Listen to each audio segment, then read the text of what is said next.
días. ¿Cómo están? Bien, también. Viernes ya. 1 de agosto. Sí. Cumplimos 10 meses en el gobierno. Bueno, el día de hoy está con nosotros la secretaria de Gobernación. Nos va a hacer una presentación de el programa México te abraza, a cuántos compatriotas mexicanos y mexicanas que han regresado de Estados Unidos se les ha atendido, que han sido repatriados. Y también está con nosotros Claudia Curiel, secretaria de Cultura, para darle seguimiento a México Canta, nuevos semifinalistas. Y está con nosotros Bulmaro para el cierre de la conferencia con Suave Patria. Entonces, si les parece, Rosa Isela primero y luego Claudia.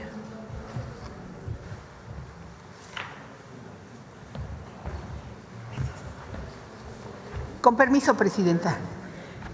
Muy buenos días, tengan todas y todos ustedes.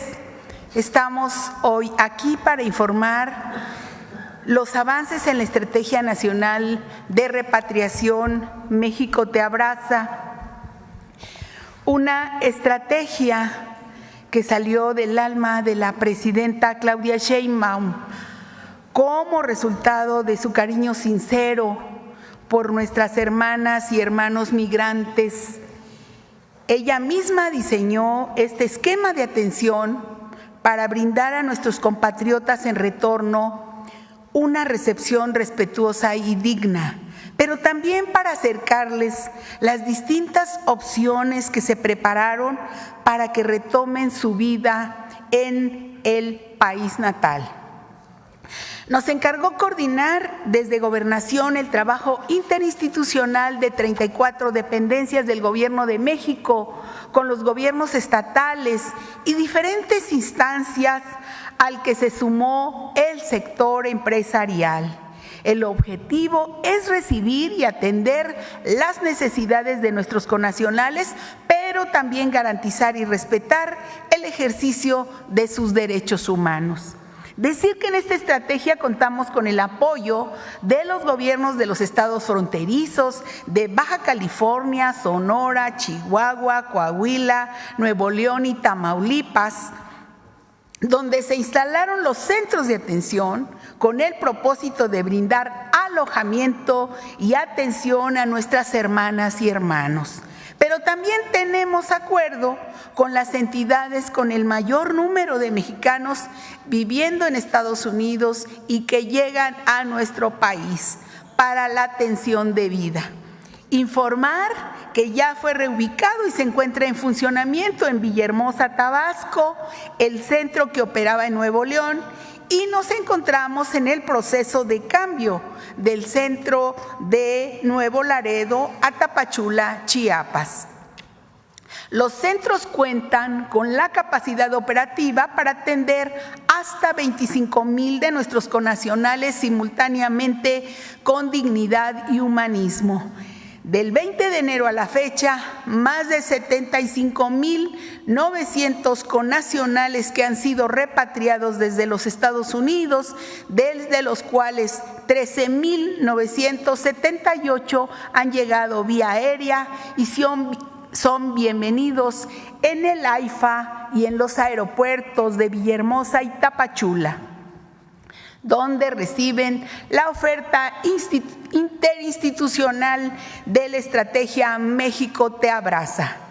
Las personas repatriadas vía terrestre que deciden no acudir a los centros de atención también reciben su carta de repatriación, alimentos, acceso a llamadas telefónicas, orientación jurídica y boletos de autobús hacia sus lugares de origen. Desde que comenzó la estrategia a la fecha, hemos recibido con calidez y humanismo a más de 36,000 de nuestras paisanas y paisanos en los centros de atención, a quienes se han brindado más de 436,000 servicios. Hemos entregado por parte de las Fuerzas Armadas, de la Secretaría de la Defensa, de la Secretaría de la Marina, más de 145,900 raciones de alimentos. Se han brindado más de 13,800 atenciones médicas y más de 5,300 atenciones psicológicas. Se dio atención jurídica, de salud y contra la violencia hacia las mujeres. Se afiliaron más de 50,000 personas al IMSS, tanto las que llegan por la frontera norte como las que llegan a los aeropuertos antes mencionado. Estas afiliaciones se dan por el decreto presidencial para brindar esta prestación por razones humanitarias y de solidaridad a repatriados y sus beneficiarios legales. También se han emitido más de 9,000 CURPs y copias certificadas de actas de nacimiento. A más de 41,200 personas se les entregó una tarjeta Bienestar Paisano con 2,000 pesos para sus gastos de traslado a las comunidades de origen. Esto lo hace la Secretaría de Bienestar. Y más de 15,000 connacionales se han incorporado a distintos programas de bienestar. A través del DIF se ha brindado apoyo a núcleos familiares, incluyendo a niñas, niños y adolescentes. Se dieron más de 2,000 asesorías en regularización de suelo, temas agrarios e incorporación a programas de vivienda, y se otorgaron 7,687 tarjetas para remesas con Financiera para el Bienestar. Asimismo, en los centros de atención se ha brindado el servicio de alojamiento a más de 28,000 personas y actualmente se encuentran laborando en empleos formales 4,935. El Instituto Nacional de Migración realizó el traslado de más de 16,000 mexicanos en retorno a sus estados de origen. Los principales destinos: Coahuila, Durango, Zacatecas, Querétaro, Aguascalientes, Ciudad de México, Michoacán, Jalisco, Guerrero, Oaxaca, Chiapas y Puebla. Recordar que en este trabajo tenemos coordinación también con organismos nacionales e internacionales como la Comisión Nacional de Derechos Humanos y las oficinas de Naciones Unidas. En la Secretaría de Gobernación, personal de distintas dependencias participantes en la estrategia monitorea y da seguimiento todos los días durante 24 horas a las incidencias registradas en los centros de atención. Podemos decir que al momento no se ha reportado ningún evento de riesgo. En estos espacios tenemos saldo blanco. Mencionar que la presidenta Claudia Sheinbaum nos ha instruido a continuar con la operación de estos centros para atender a mexicanas y mexicanos repatriados, gente honesta que ha trabajado lejos de su nación para sacar adelante a su familia y que ha contribuido también a la economía de nuestro país, pero también a la economía de Estados Unidos. La presidenta nos subraya en todo momento que nuestros paisanos son gente honesta, que ha trabajado lejos para sacar adelante a sus familias y que ha contribuido a las economías de Estados Unidos y de su tierra natal. Siempre aprovechamos hoy para decirle a nuestras paisanas y paisanos que no están solas ni solos, que sepan que México los abraza siempre. Muchas gracias.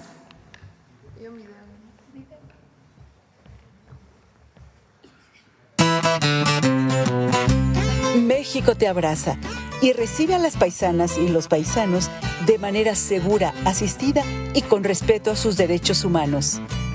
En los centros de atención instalados en Baja California, Chihuahua, Coahuila, Sonora y Tamaulipas, así como los que llegan en vuelos a Chiapas y Tabasco, los 3 órdenes de gobierno unen esfuerzos para que nuestros connacionales sean recibidos de manera digna y coordinada. Compartimos la esperanza de iniciar una nueva vida en un México humanista que se transforma y cercano a los que menos tienen. En los centros se ofrecen los servicios de 34 dependencias federales que consisten en entrega de carta de repatriación y tarjeta Bienestar Paisano para que cuenten con un apoyo para trasladarse a sus comunidades de origen, o si lo deciden, alojamiento temporal, alimento, kits de higiene personal y chips de acceso gratuito a Internet de la CFE. También emisión de CURP y copias certificadas de actas de nacimiento. Incorporación a programas de bienestar y vivienda. Afiliación al Instituto Mexicano del Seguro Social. Vinculación laboral con la participación del sector empresarial.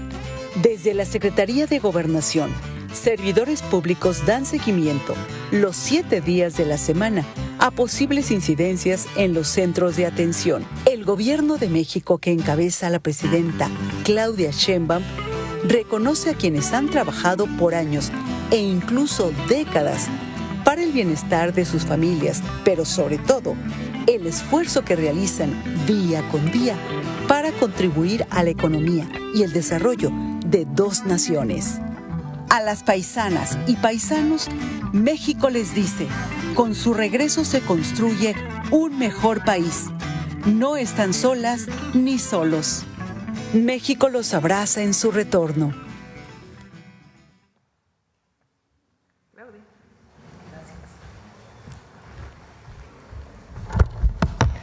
Muchas gracias, muy buenos días, con el permiso de la presidenta.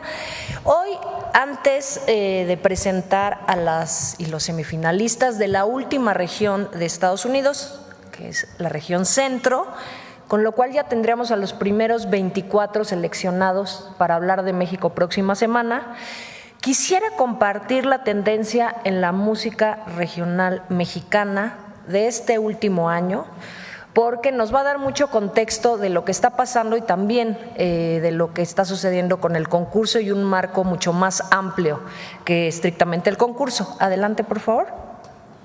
Bueno, de acuerdo a datos de una de las principales plataformas de streaming, podemos ver cómo en esta gráfica, a partir del 2025, que se llega al punto más alto de reproducciones de música vinculada a letras que hacen apología de la violencia, con algunos géneros como corridos tumbados, música norteña o de banda, porque no son solo los corridos tumbados, inicia un decrecimiento sostenido a partir de enero de este año. Estos géneros que llevaron los primeros lugares en la industria, en el mundo, sobre todo en el tema de consumo de plataformas digitales, tiene ya uno de los puntos más bajos desde que empezó como un género, como ponerse de moda. Incluso muchos de los artistas más representativos del género están empezando a hacer discos distintos con otro tipo de letras, que también tienen las fusiones de música urbana, por ejemplo, y regional mexicano como los tumbados, pero se están adaptando a otros mercados. ¿Cuál es el cambio y por qué? Evidentemente es multifactorial, están por un lado las modas y las tendencias musicales que también se transforman como el consumo y que gran parte de estos artistas pues se están moviendo hacia allá, hacia adaptarse a nuevos mercados. Por otro, ha habido una reflexión profunda pues de muchos frentes, de la sociedad civil, de reconocidos artistas, productores mexicanos y mexicano-estadounidenses que tienen una muy larga trayectoria y que han puesto sobre la mesa pues la urgencia de recuperar las tradiciones y de pues hacer otra música como la que ha representado a México a lo largo de la historia sin necesidad de hacer apología de la violencia. Todos estos artistas pues evidentemente también son líderes de opinión, tienen un impacto en los músicos jóvenes y también hay una apuesta del Gobierno de México encabezado por la presidenta Claudia Sheinbaum Pardo, que no prohíbe, pero que pone en la mesa la transformación de las conciencias a través de la educación y, en el caso de México Canta, a través de nuevas oportunidades creativas para los jóvenes. Entonces, esto tiene que ver con reproducciones en millones, por ejemplo, son 250 millones de reproducciones el más alto, y a partir de ahora, en el último semestre, pues vemos que en julio empieza a decrecer de manera significativa. ¿Avanzamos, por favor? Ahora, esto no quiere decir que la música mexicana o que la música regional mexicana esté de bajada en general. Lo que presentamos fueron los géneros o las canciones que hablan de apología de la violencia. Por el contrario, si pueden ver, el regional mexicano es el género que más ha crecido en el último año, del 2024 al 2025. Arriba del rock alternativo y de cualquier otro género está el regional mexicano. Subió alrededor del 25% solamente en un año. Entonces, los géneros, por ejemplo, como el mariachi, el norteño, la banda ranchera, duranguense, siguen creciendo con fuerza y México sigue siendo un referente musical en el mundo. Entonces, eso es un contexto importante para que veamos una tendencia y que nuestro concurso pues responde también a esta plataforma que abona en la construcción de otras narrativas y en atención a las causas desde un lugar creativo. Bueno, avanzamos, por favor. Ya estamos, como decíamos, en la etapa de clasificación. A partir de hoy están los 24 de Estados Unidos. Hoy se presenta la región centro. Después, próxima semana ya empezamos con el norte de México.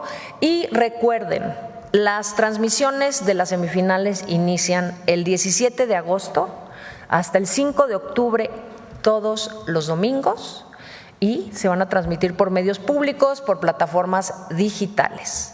Me gustaría ahora, más que yo presentarlos, aprovechar un video que se hizo de las grabaciones en el estudio la semana pasada. Ahora estuvieron en el estudio de Intocable, de Ricky Muñoz, a quien le agradezco muchísimo.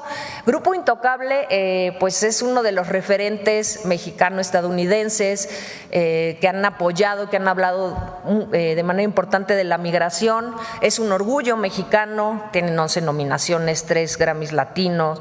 Próximamente les van a dar también una estrella en el Paseo de la Fama, y a eso me refiero. Este tipo de artistas están apoyando una iniciativa como esta, están preocupados y ellos nunca han tenido que generar canciones que hagan apología de la violencia para estar en los primeros lugares del mundo. Entonces, ahora me gustaría presentar el video y que sean los artistas y los jóvenes quienes se presenten. Muchas gracias. Yo represento toda la gente me han hecho un zapatista de la tierra tengo dentro, pura pasión y corazón, el mero centro de la fuerza y la voz para la gente de mi pueblo, y con derecho regreso vengo la música que yo hago tiene que ver con la unidad. Vamos a las escuelas a tocar para ellos y también les enseñamos cómo escribir música y cómo usar su voz y sentirse que su voz importa y pueden hacer cambios usando su voz. El futuro es el presente, el pueblo unido, y se lo grito a mi gente.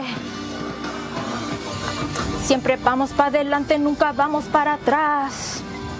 El futuro es el Mucha presente. gente quiere hacer algo nuevo en la música mexicana y eso yo le doy mucho crédito a esas personas que se atreven. Con México Canta se puede lograr esto. Y ahora vengo a curarte con amor, que me regreses todos esos besos que te di.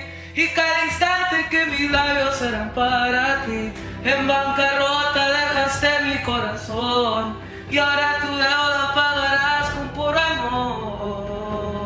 Yo soy compositor, compongo desde los 12, 13 años, a lo mejor mi primer recuerdo. Me imaginaba estar en un estudio así, es que sueño muy alto y los sueños se cumplen, ¿no? Como dice usted.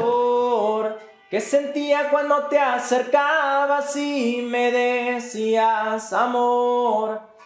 Estoy muy contenta de que luché contra esas voces, contra toda esa gente que me dijo que ya lo diera por vencido, porque el estar aquí, la verdad que es muy lindo y muy gratificante. Me abrazas y encuentro consuelo para seguir. Llegas a tiempo, justo al momento, pendiente estás de mí. Cada Cada vez que canto una canción es cuando me siento muy inspirada por transmitir ese sentimiento que me hace sentir la canción a todas las personas que se pueda. Es lo que me motiva a seguir cantando y a seguir mi carrera en la música. No te voy a pedir que seas solo mío, ni que hablemos más de 3 veces al día, con tal de estar contigo. Acepto el trato como tú lo decidas. Siempre tuve esa cosa con la música mexicana, música regional mexicana. Yo siempre me encantaba desde que yo era muy pequeño. En mi casa siempre oíamos mariachi, siempre oíamos boleros, siempre oíamos música de muchos géneros de México.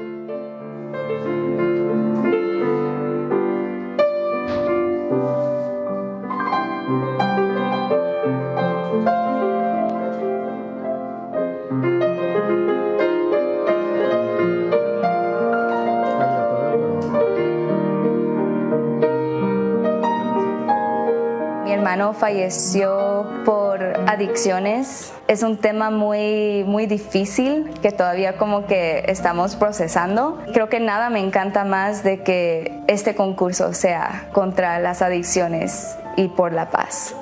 Lo que prometimos, 1 año se nos fue y el amor va con él. No entiendo cómo fue que me enredé en tu piel. Yo no tengo ningún gerente, nada de manager, ni nadie que me esté dando asesoría. Entonces, por eso México Canta es una gran oportunidad de trabajar con el nivel de profesionales que nos están dando acceso. Yo también soy de tierra mexicana, es mi patria y es una gran nación.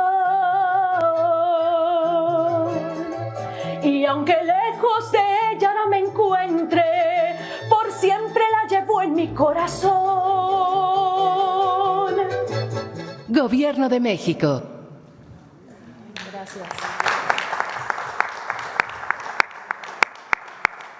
Bueno, pues esta es la información del día de hoy. Vamos a las preguntas.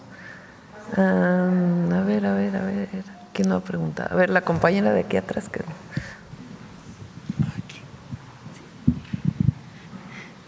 Gracias, presidenta. ¿Sí se escucha?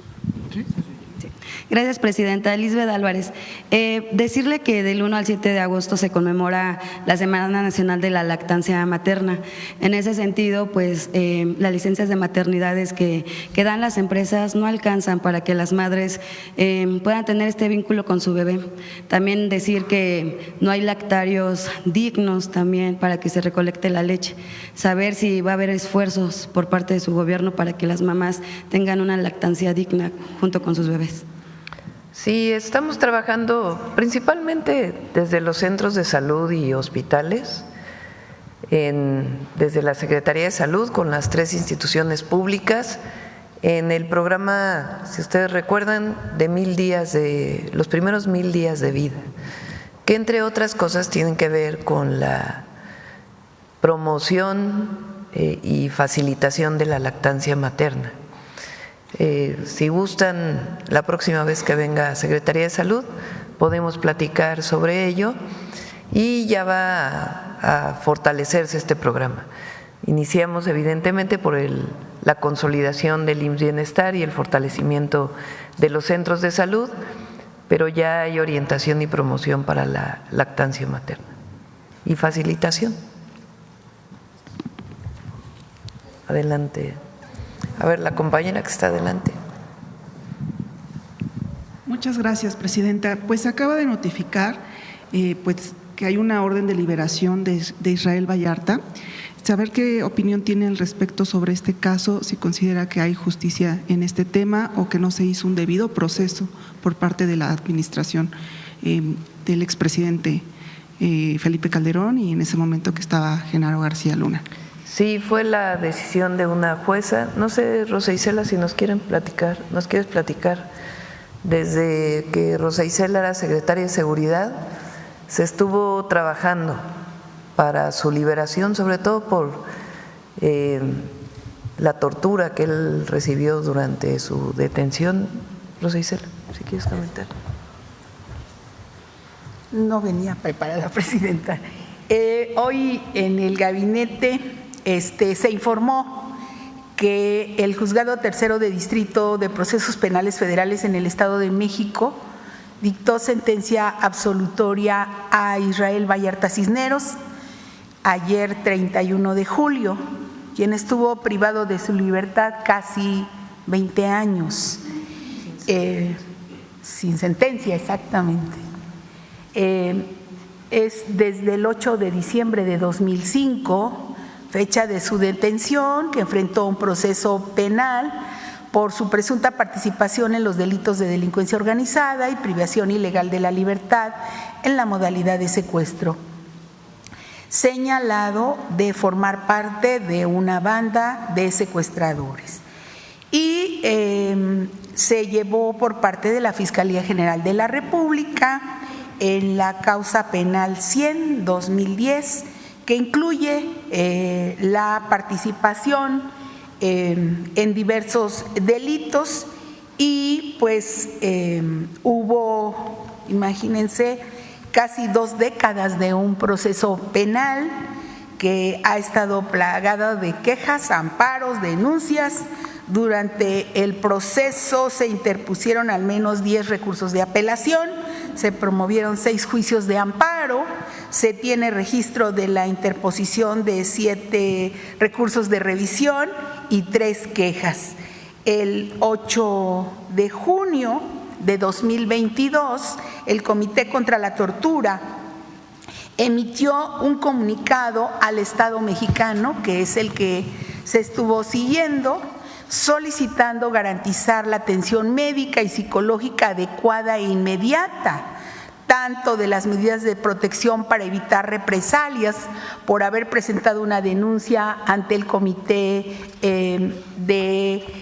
contra la Tortura, y también aplicar las medidas alternativas a la privación de la libertad. El 9 de julio de 2024, el Ministerio Público de la Federación presentó conclusiones acusatorias solicitando la imposición de una pena muy grande por los delitos que hemos mencionado. Y pues desde la pasada administración, el gobierno federal ha brindado atención permanente a la familia de Vallarta Cisneros, en especial a su esposa, a quien se ha apoyado con las gestiones para recibir atención médica, además de brindarle las atenciones sobre las visitas y demás, llamadas telefónicas, bueno, apoyo, digamos, desde la parte social. Entonces, bueno, pues ya está terminando este proceso penal tan largo, casi pues exactamente en el 2025 se cumplirían 20 años sin sentencia. Eso sería, Presidenta. Sí, más allá de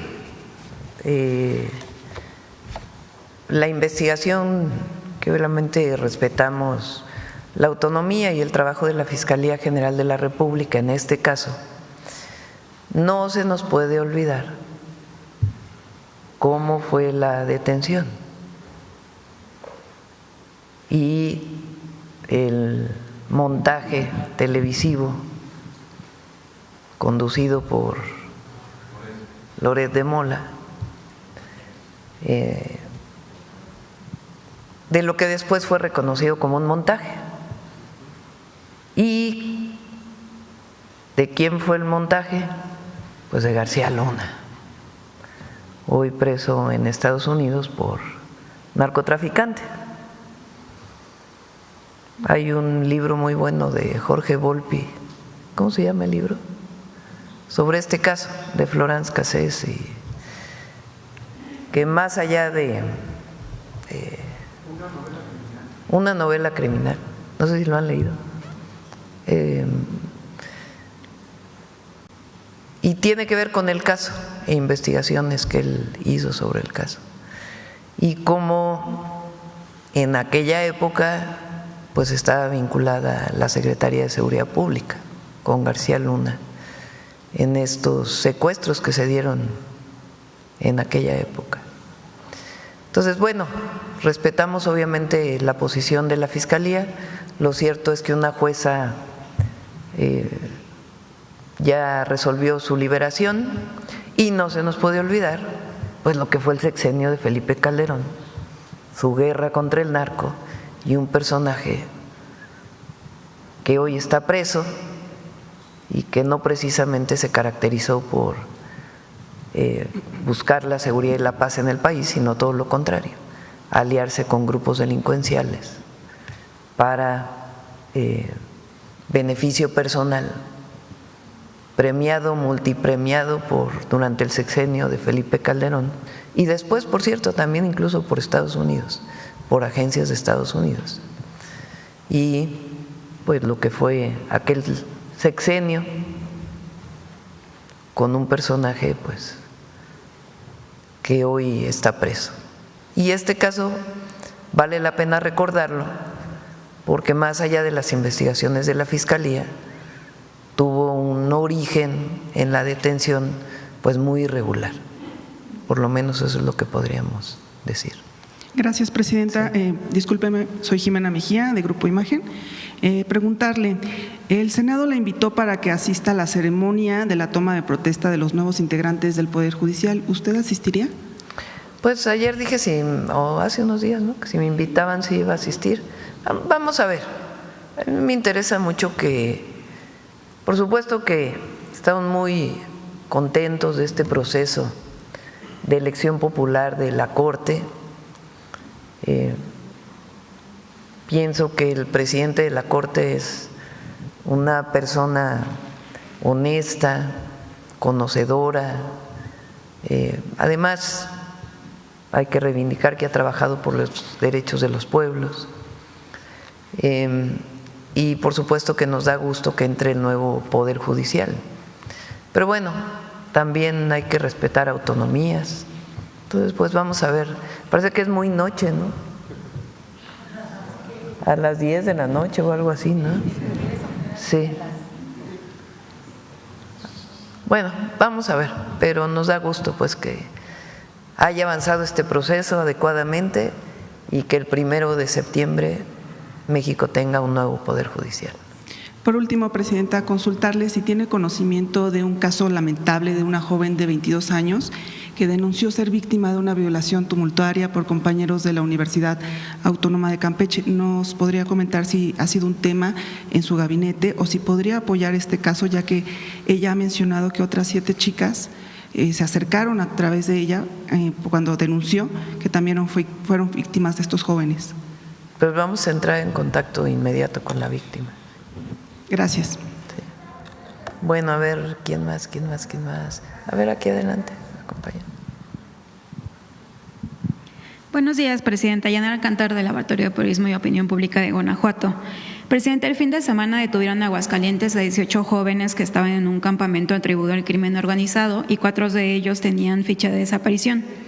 El fiscal Gers Manero dijo en marzo pasado textualmente que si demuestra que fue obligado es un excluyente de responsabilidad en el caso de las denuncias de colectivo de buscadores por reclutamiento forzado de organizaciones criminales en Teuchitlán. En este caso de Aguascalientes, las familias señalan que sus hijos detenidos hoy fueron en busca de trabajo y desaparecieron. Se investigará si se dio de esa forma a fin de que no se les aplique una revictimización y hay alguna línea de política de seguridad para evitar que los jóvenes terminen en manos del crimen organizado, como también ocurre en Jalisco y Zacatecas. En todo el país estamos trabajando, fortaleciendo el sistema educativo, lo presentamos aquí en la educación media superior, ampliando los espacios para la educación superior, para que los jóvenes tengan todas las posibilidades para seguir estudiando. De igual forma está el programa de atención a las causas, de Jóvenes Construyendo el Futuro, y vamos a seguir fortaleciendo. Que ningún joven, México Canta es parte de ello, que ningún joven opte por acercarse a un grupo delictivo, que se acabe esa visión de que un grupo delictivo es una opción de vida, una opción de identidad, porque en realidad es una opción de muerte. Entonces, estamos todos los días trabajando en ello. Y además, el Gabinete de Seguridad, particularmente la Secretaría de Seguridad y Protección Ciudadana, tiene un equipo de,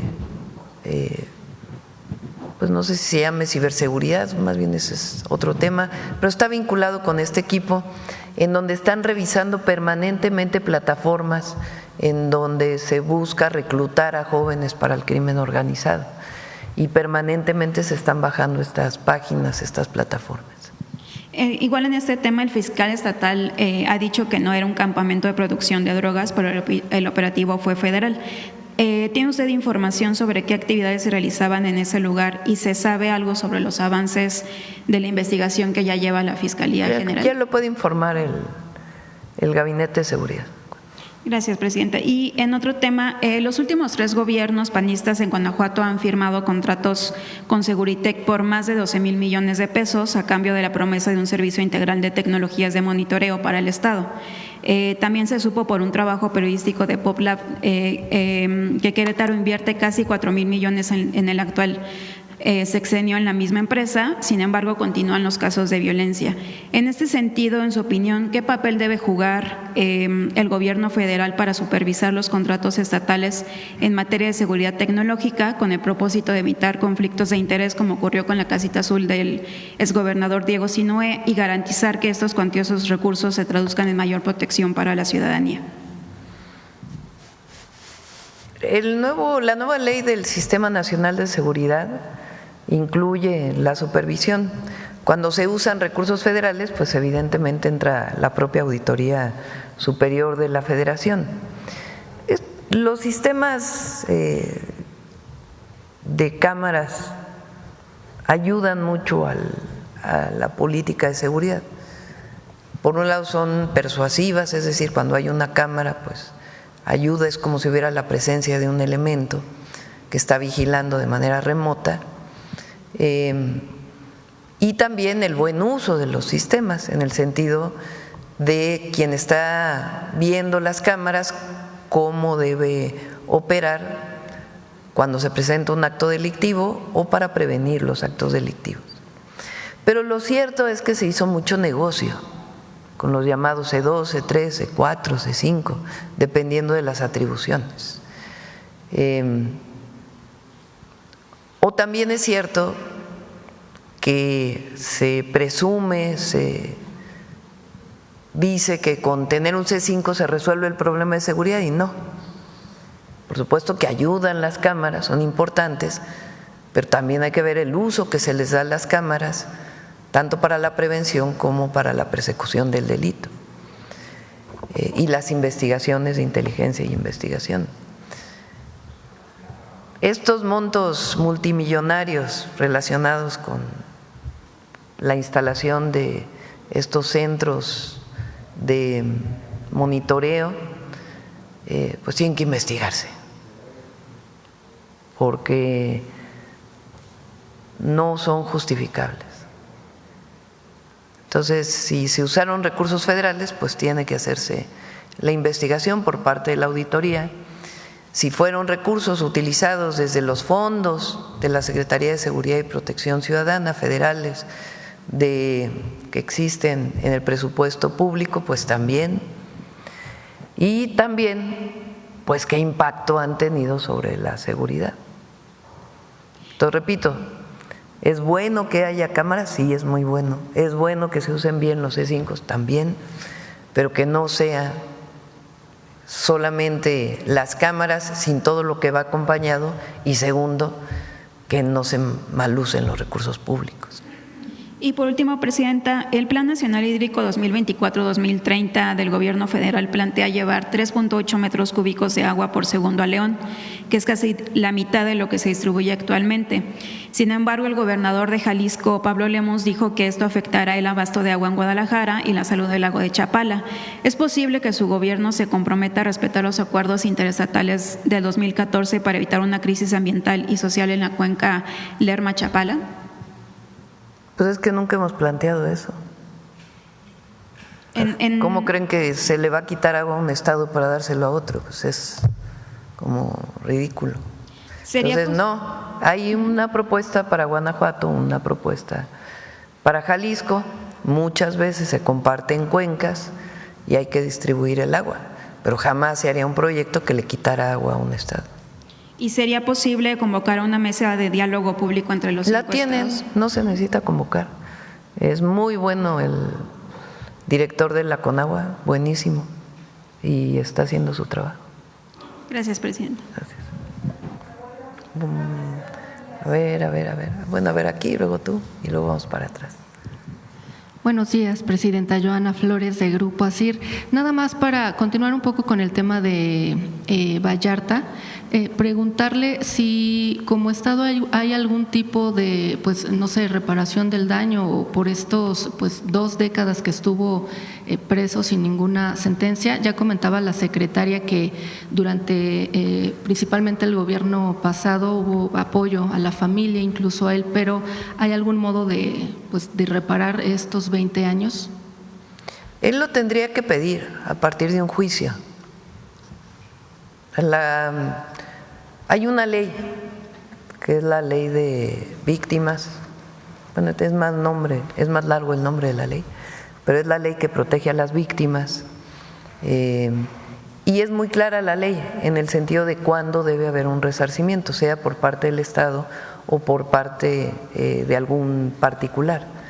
Y en este caso tendría que venir un juicio por parte de él, tendría que ser reconocido como víctima desde incluso pues los propios procedimientos legales, y a partir de ahí en todo caso que viniera un resarcimiento del daño. Hasta ahora entendemos que no hay un proceso, ¿sí? No hay. Gracias, Presidenta. Es decir, no es algo subjetivo que la Secretaría de Gobernación decida a quién le da y a quién no, sino el procedimiento legal es muy claro. Gracias. Y en otro tema, preguntarle si tuvo oportunidad de dialogar con la Secretaria de Energía sobre el tema de Iberdrola, que confirma su salida de México. Sí, ellos, incluso hablé personalmente con los directivos de Iberdrola. Ellos tomaron una decisión de dejar el país sencillamente porque han decidido hacer una inversión muy grande en otros países, en Europa particularmente. Ganaron un concurso y han decidido orientar la mayor parte de sus inversiones a este proceso. Esta otra empresa, Cox, tiene años también trabajando en México, es una empresa principalmente de capital español, aunque no solo, tiene su contraparte también en México, y es una compra que hace de los activos de Iberdrola totalmente legal, y es una empresa pues que tiene su reputación en el sector energético. Entonces es una decisión entre las dos empresas y pues tiene que venir todo el procedimiento jurídico, el pago de impuestos, todo lo que tiene que haber por parte de Iberdrola. Pero no fue una decisión relacionada con algún problema que tuvieran con México, sino una decisión empresarial. También hablé con los directivos de Cox, muy comprometidos con la inversión en México y con el desarrollo de distintos proyectos, no solamente de energía en el marco de nuestras leyes y el porcentaje que le corresponde generar a los privados, sino también en otros proyectos de agua y otros temas que ellos desarrollan. Justo le iba a preguntar eso, lejos de esta salida de Iberdrola, ¿se puede ver también como esta parte, pues no sé, positiva, la llegada también de Cox? Sí, es positivo, pues ocurre entre las empresas que toman decisiones. En este caso pues deciden vender Iberdrola México, los activos de Iberdrola México los compra una empresa.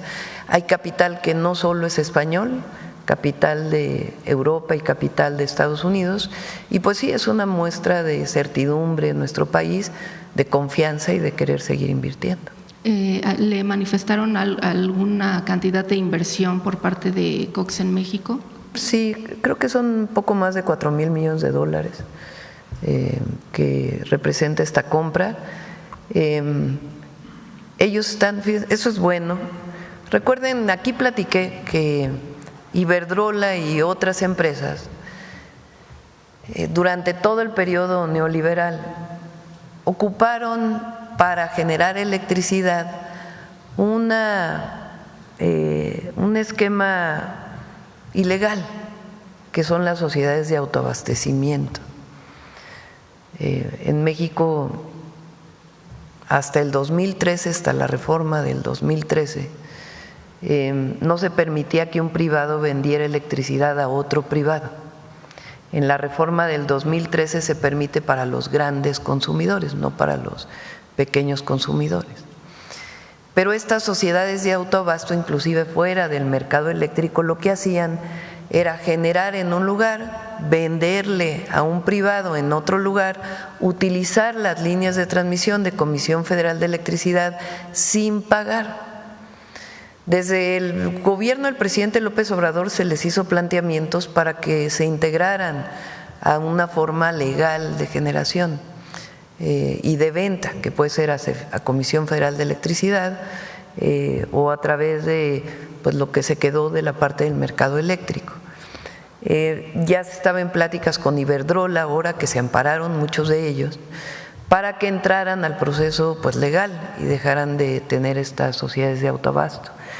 Cox está de acuerdo con ello y está trabajando ya con la Secretaría de Energía para que se dejen las sociedades de autoabasto y se entre este nuevo proceso normativo de nuestro país. Entonces, eso es bueno también porque están de acuerdo en la nueva normatividad, las nuevas reglas de generación eléctrica, de 54% CFE, 46% los privados, una parte que queda del mercado eléctrico, otra parte que le pueden vender a Comisión Federal de Electricidad, una valoración distinta del porteo que se llama, que es el paso de la energía eléctrica por las redes de transmisión. Entonces es muy bueno porque son empresas privadas que están de acuerdo en las nuevas normas de nuestro país y que deciden comprar los activos y además seguir invirtiendo en México. Gracias, presidenta. Y finalmente, en otro tema, ayer hubo en Vasco de Quiroga un bloqueo de vecinos, fueron varias horas y ellos exigen o reclaman que no se han hecho pues trabajos de mitigación que se prometieron por la construcción del tren México-Toluca. Saber si ustedes tuvieron contacto, ¿le corresponde estos trabajos, no sé si a infraestructura, a la alcaldía, gobierno de la ciudad, pero qué solución le pueden dar a estas personas? Se está en comunicación con ellos, hay mucha comunicación, ha habido muchas asambleas de vecinos y cuando son demandas legítimas siempre se atienden.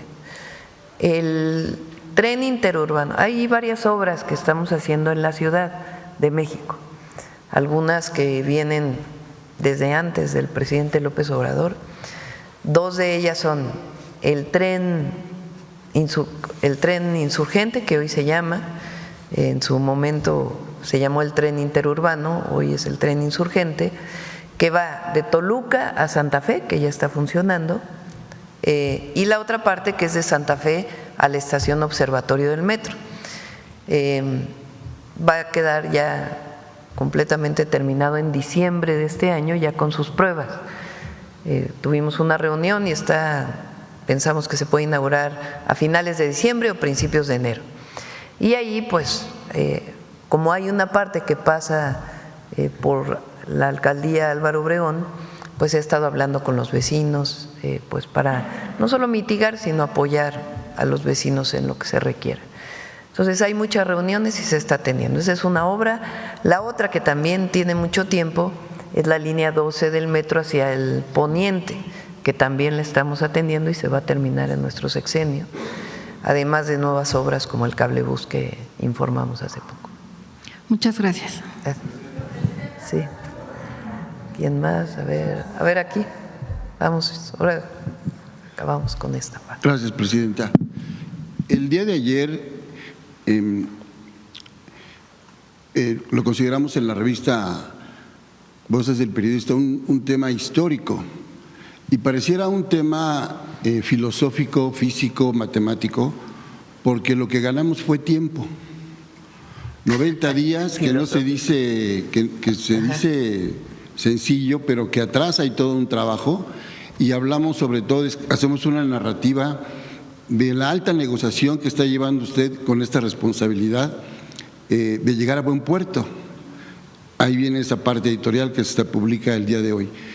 Mi pregunta tiene que ver, más allá de los comentarios aldeanos que muchos medios tradicionales e independientes se quedan solamente con la mirada de los, incluso no llegan al centro del bosque, se quedan afuerita del bosque. ¿Cómo queda México en relación a los 200 convenios que tiene Estados Unidos comerciales?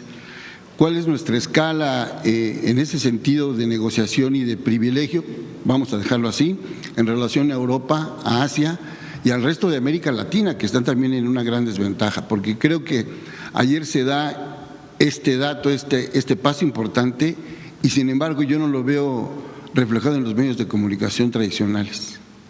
Es el primer planteamiento. Sí,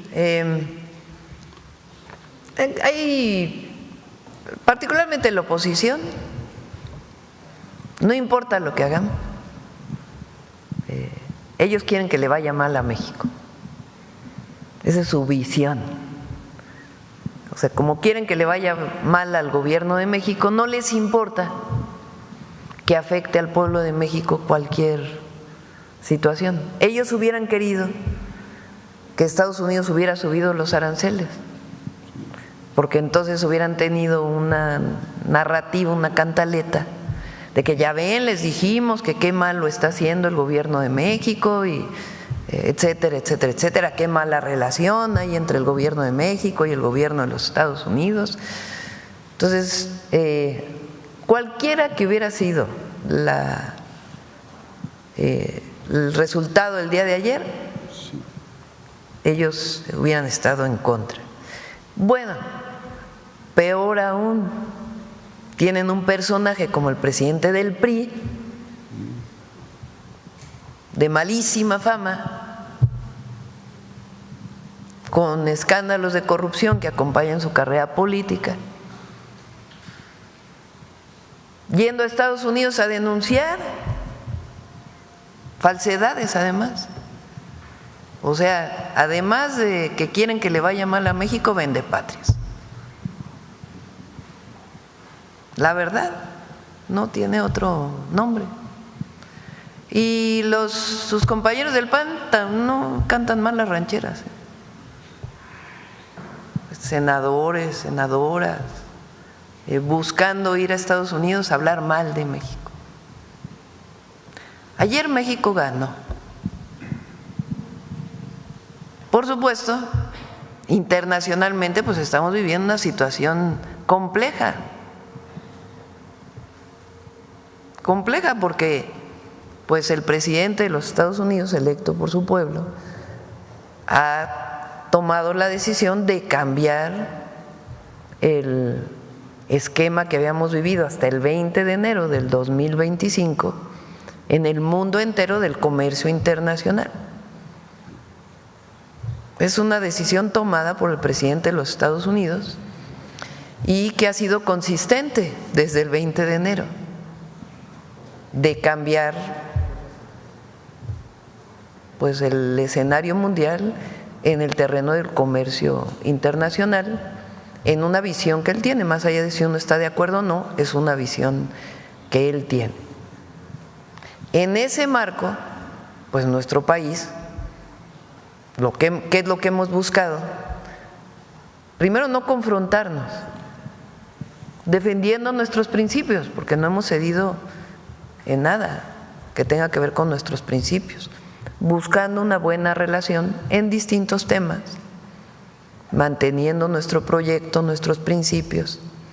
Y en ese marco, pues el trabajo que hemos estado haciendo, todo el equipo, en la relación con el gobierno de Estados Unidos, pues nos permite decir que pues somos de los países menos afectados por esta situación.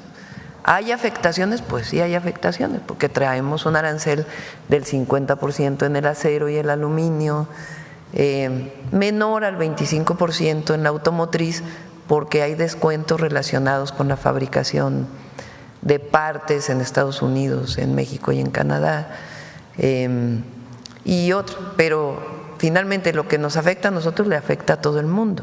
O sea, el 50% de acero y aluminio es para todo el mundo, el 25% para automotriz pues es para todo el mundo, el de cobre que acaba de poner pues es para todo el mundo, no solo para México. Pero en este marco, ¿qué beneficios tiene lo que hemos logrado? Pues que hay un porcentaje muy grande de mercancías que sigue teniendo cero arancel, que sigue manteniendo las ventajas de tener el tratado Estados Unidos, México, Canadá. ¿Cómo hemos hecho esta relación? Pues como lo hemos dicho aquí, con cabeza fría, entendiendo argumentos de parte de Estados Unidos, dando nuestros argumentos, manteniendo nuestros principios y buscando siempre pues la mejor salida posible. También hay medios que pues, no consideran esto algo bueno, pues porque también buscan el fracaso del gobierno, nomás que se van a quedar con las ganas. Porque no solamente el apoyo popular de nuestro gobierno es muy alto, porque no hemos traicionado al pueblo, sino que además en este marco de dificultades la economía mexicana va bien. Crecimiento del 0.7%, quisiéramos que fuera más, sí, pero el crecimiento del 0.7% pues es de los más altos de muchos países del mundo. Y la visión de largo plazo que tenemos con el Plan México, que estamos desarrollando con la gente y también con los sectores empresariales, para encontrar pues rutas adicionales en nuestro país de desarrollo económico. México, desde el primer tratado comercial y después con el TEMEC, de una mucho mejor forma con el TEMEC, frente a lo que fue el primer tratado, que lo que presumía era mano de obra barata y era lo que vendía en la relación con Estados Unidos y Canadá, y el TEMEC pues es un acuerdo mucho más completo,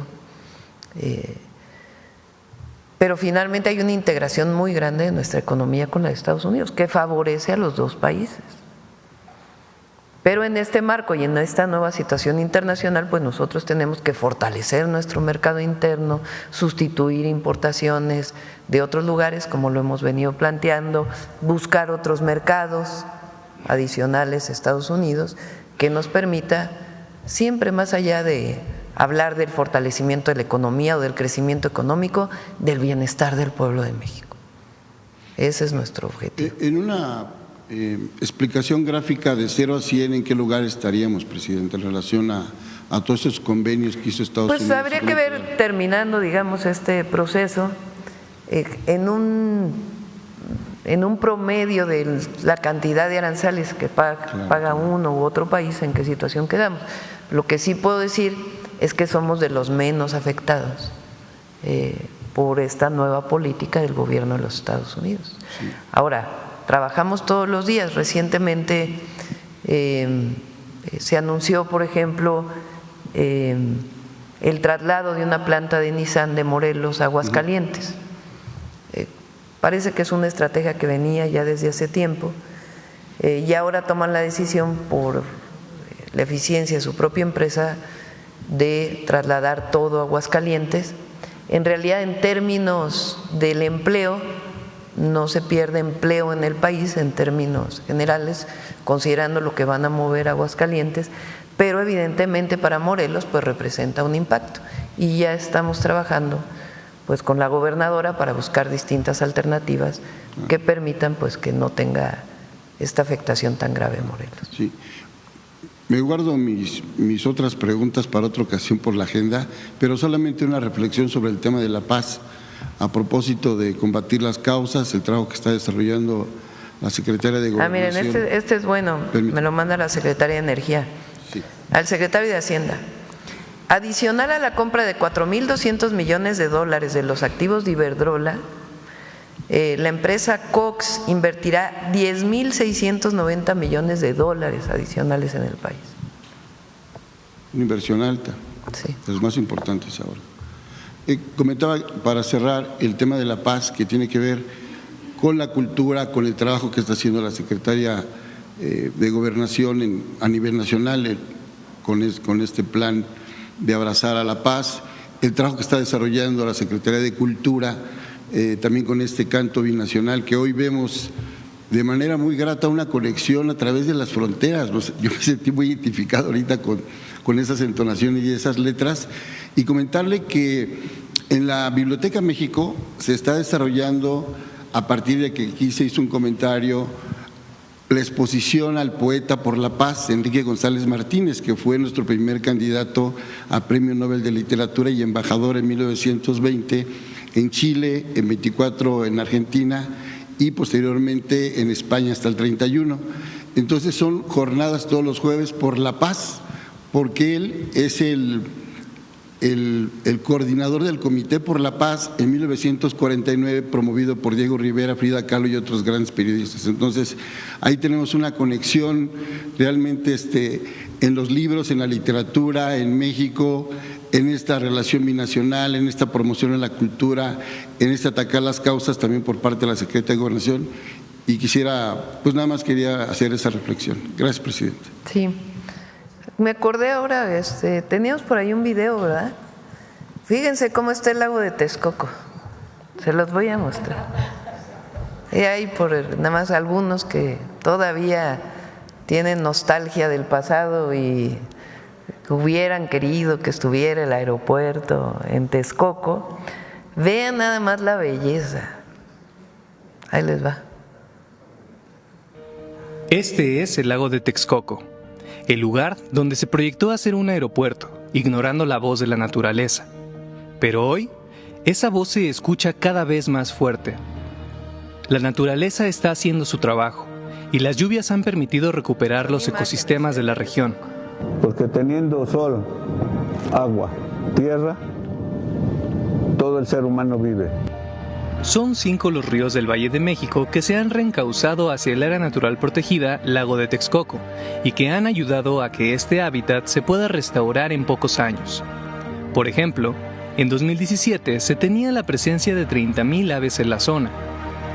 Hoy la población es de más de 230,000 aves de distintas especies. Tenemos una gran cantidad de especies, tanto nativas, residentes y migratorias. Dentro de estas especies tenemos especies en peligro de extinción justamente que llegan en diferentes puntos del lago de Texcoco. Parte de la importancia que tiene el lago de Texcoco es que recibe a estas especies y que no permite que se extingan. El conservar este espacio nos permite tener un seguro climático para los próximos años en la cuenca del Valle de México y al mismo tiempo nos permite y le permite a las comunidades que habitan este territorio en mantener sus tradiciones y sus características bioculturales. En la actualidad, hay una extensión de 1,800 hectáreas con cuerpos de agua dentro de un área natural protegida que abarca 14,000 hectáreas.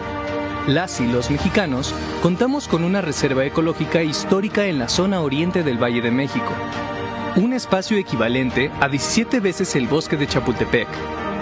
Es un nuevo pulmón, un patrimonio biocultural, un espacio ecológico para la convivencia, el deporte y la cultura. Es la segunda vez que vengo. La primera vez vine solo, pero como vi que la infraestructura está cómoda para andar en bici con las niñas, ya fue que las traje.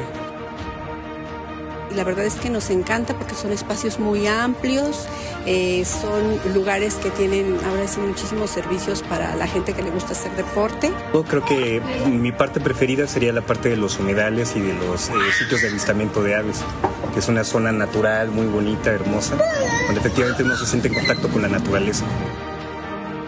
Lo que tienen a mis espaldas es lo que iba a ser anteriormente la terminal. Ahora no van a llegar, ni nunca van a llegar aviones, ¿no? Ahora lo que tenemos y lo que siempre van a llegar son aves. La recuperación del lago de Texcoco y del parque ecológico son acciones de justicia ambiental y social, en beneficio de todas las poblaciones del Valle de México, en particular de las de la zona oriente. Interesante. A ver, los ambientalistas, ¿dónde andan? A ver, vamos por acá Gracias, Presidenta. Muy buenos días a usted y a todos mis compañeros. Juan Fierro, del periódico tiempo.com.mx y puentelibre.mx en Ciudad Juárez. Presidente, el día de ayer el INEGI nos presenta pues un aumento en lo que viene siendo los útiles escolares, las mochilas, zapatos, algo que pues en estas épocas es muy difícil sortear por parte de los padres de familia. Aquí mi pregunta es si contempla Profeco en este caso pues tener una vigilancia permanente en este tema y si podría presentar aquí cada lunes, al menos durante estas semanas, el quién de los precios a lo mejor de sí, me parece buena idea. De acuerdo. En segundo tema, Presidente, acerca de la llamada con el presidente Donald Trump, se han venido a conjugar alguna serie de dudas. La primera de ellas es las acciones que el gobierno mexicano contempla, especialmente en estas medidas no arancelarias que contempla o que anunció el presidente. ¿Qué medidas concretas serían las que estarían resolviendo, Presidenta, en este acuerdo? Ellos presentaron diversos puntos, sobre todo, no sé cuál sea la traducción de esta área del gobierno de Estados Unidos que se llama USTR, no sé exactamente cuál sea la traducción, pero es el área que se encarga de la revisión de los tratados y particularmente el Tratado Comercial Canadá, México, Estados Unidos. Ellos tienen una serie de puntos donde dicen que hay, no violaciones, pero problemas relacionados con acciones que ha tomado México frente al tratado. De igual manera, pues nosotros hemos presentado las nuestras, ¿verdad? Son diversos puntos de diversos tipos, desde, como ayer decíamos, cuestiones laborales, cuestiones incluso ambientales, por ejemplo, plantean que en la exportación de aguacate, si hay deforestación vinculada con la explotación o con la exportación del aguacate, si ha habido violaciones a temas laborales en algunos sectores, en fin, son distintos puntos que plantean. ¿Qué es lo que se hace? Vienen las observaciones y nosotros pues regresamos con otras observaciones, en donde damos nuestros puntos de vista y también cuando consideramos que son observaciones que no tienen fundamento, pues también planteamos los puntos de vista.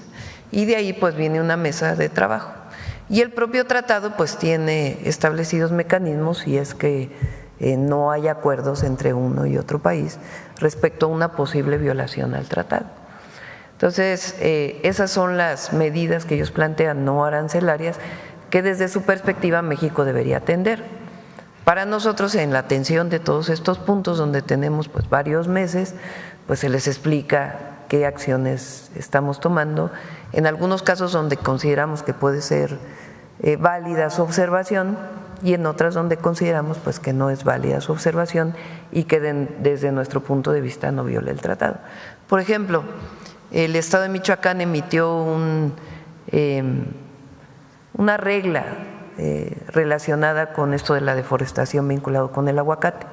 Nosotros estamos también por emitir una serie de regulaciones para evitar que esta exportación, que es de cerca de $4,000 millones del aguacate mexicano a Estados Unidos, pues impacte sobre los bosques de Michoacán. Pero es por razones incluso pues de beneficio para México, no porque nos los esté pidiendo necesariamente Estados Unidos. Son temas de este tipo en donde hay pues un diálogo y de ahí donde no hay acuerdo, pues entonces hay los caminos que se siguen de resolución de controversias frente al tratado. También, Presidenta, se habla de, bueno, estos 90 días, pero ¿podría adecuarse de alguna otra manera el unir estos 90 días o estos acuerdos con el tratado, con el TEMEC, con el tratado con Estados Unidos y Canadá? Desde su visión, ¿podría negociarse los dos, pues, estos dos acuerdos en una sola resolución, o los ve mejor que sean aparte ambos acuerdos? Bueno, ayer debo decir que nos sorprendió que a Canadá le subieran los aranceles. No teníamos conocimiento de que esto fuera a ser así. Y bueno, hay tiempo, digamos, para hablar del tratado. Es importante que sepan que en estas conversaciones que se tienen y las conversaciones que he tenido personalmente con el presidente Trump, no hemos tratado per se el tratado, no hemos tratado el tratado, no hemos hablado ya directamente de la revisión del tratado, sino más bien relacionado con los aranceles que han venido ocurriendo a partir del primer momento que tomó posesión el presidente Trump. Y pues ya vendrá el momento, formalmente es en septiembre cuando empiezan a abrirse las mesas de consulta sobre el tratado, que ya entraremos ya formalmente a esa discusión. A nosotros nos parece que debemos permanecer los tres países, que ha sido benéfico para los tres países, y ya vamos a ver pues cómo se desarrollan estas conversaciones. Presidenta, ya por último, el clavista mexicano Osmar logró vencer a los chinos, quienes… Sí, tenemos nuestro video para Osmar. Una gran potencia, ¿no? Sí. En este dominio de los clavos. Sí, felicidades. Tenemos su video para Osmar, a ver.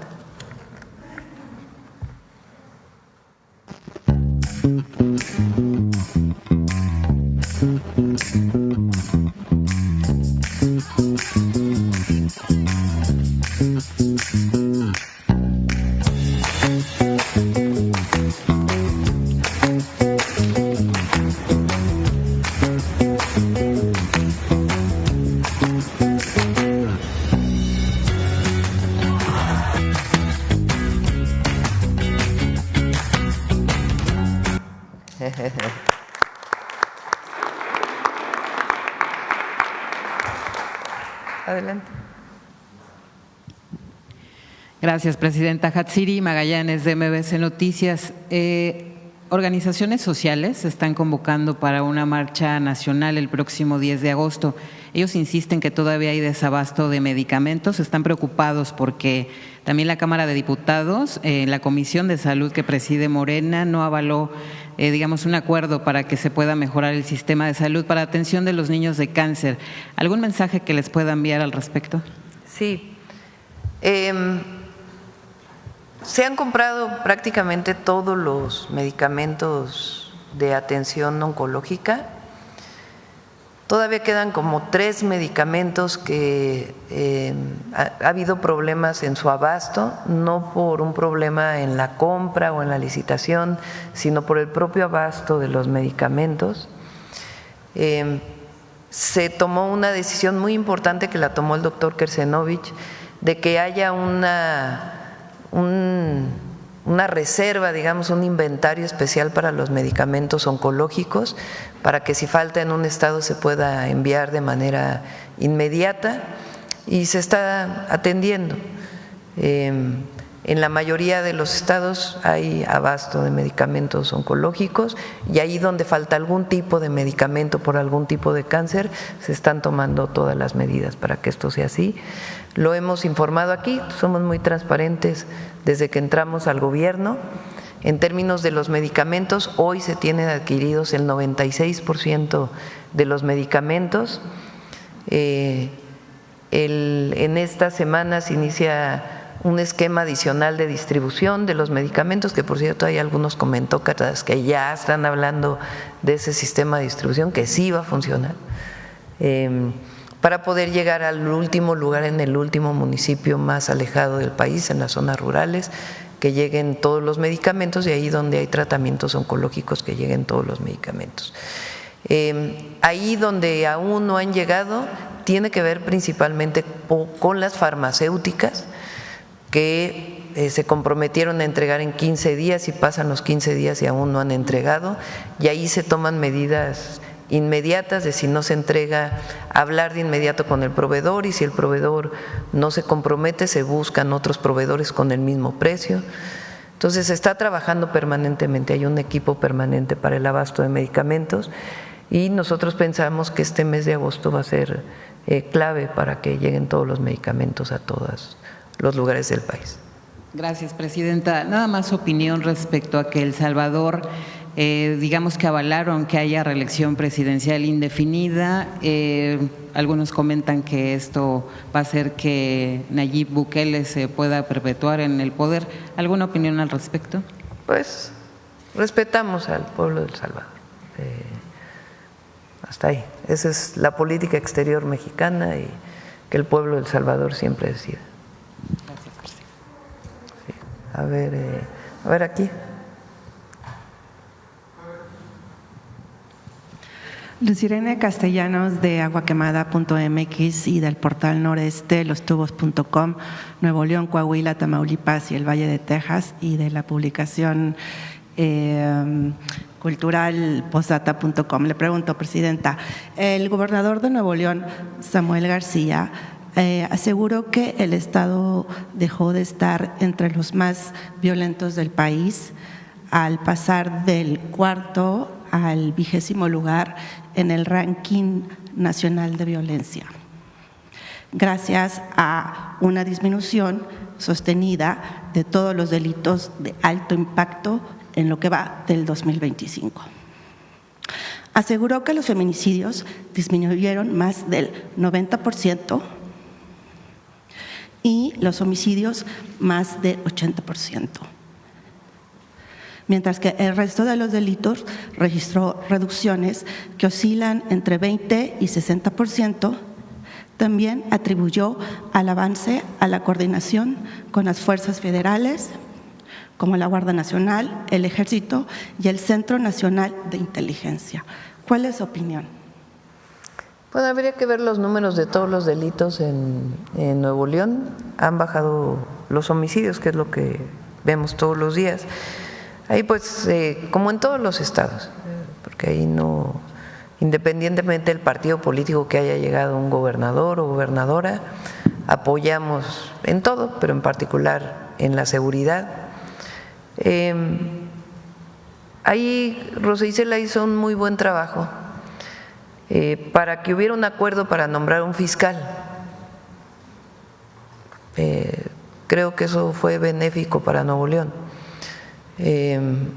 Rosa Isela tomó la decisión, me preguntó, le parecía que era importante que en el tema de la fiscalía no hubiera un conflicto político, sino que se nombrara un fiscal que ayudara pues a la Procuración de Justicia en Nuevo León. Y Rosa Isela pues hizo un muy buen trabajo ahí para poder poner de acuerdo ahí a todas las fuerzas políticas para que se decidiera en forma consensada quién podría cumplir las tareas de la Fiscalía. Y creo que eso ayudó a la disminución de los delitos. Gracias, presidenta. ¿Se ha sentido decepcionada con algunas colegas de Morena? Sí, no, ¿por qué? ¿Cómo? Que sí, se ha sentido decepcionada de algunos colegas de Morena. ¿Por qué? Pues por las recientes viajes, ¿no? Que han tenido algunos de los funcionarios, incluyendo, por ejemplo, Andy, Mario Delgado, etcétera. Mi opinión siempre será, como lo he dicho varias veces, que el poder es humildad. El poder se ejerce con humildad. Este pensamiento tan profundo de Juárez, porque Juárez es el gran expositor y porque además fue ejemplo de ello, de su austeridad, de su modestia personal, de su humildad. Recuerden que cuando él llega a Guerrero, después de haber estado exilado en Estados Unidos, se presenta con Juan Álvarez es, ¿no? ¿Sí es Juan? Él ya había sido gobernador de Oaxaca y se presenta y dice: yo quiero ayudar a las fuerzas liberales a que haya una reforma profunda. Y no dice quién es, llega como cualquier persona y le encomiendan tareas que no tienen que ver supuestamente con haber sido gobernador de Oaxaca. Hasta que Álvarez se da cuenta y le dice: oiga, ¿por qué no me dijo quién es usted? Dice: pues es que no es necesario, yo vengo a dar la vida por mi patria. Cuando Juárez es presidente, pues justamente su comportamiento, el lugar donde vivió, aquí en Palacio, lo que muestra es eso, su modestia, su sencillez, siendo una persona tan brillante, un dirigente tan extraordinario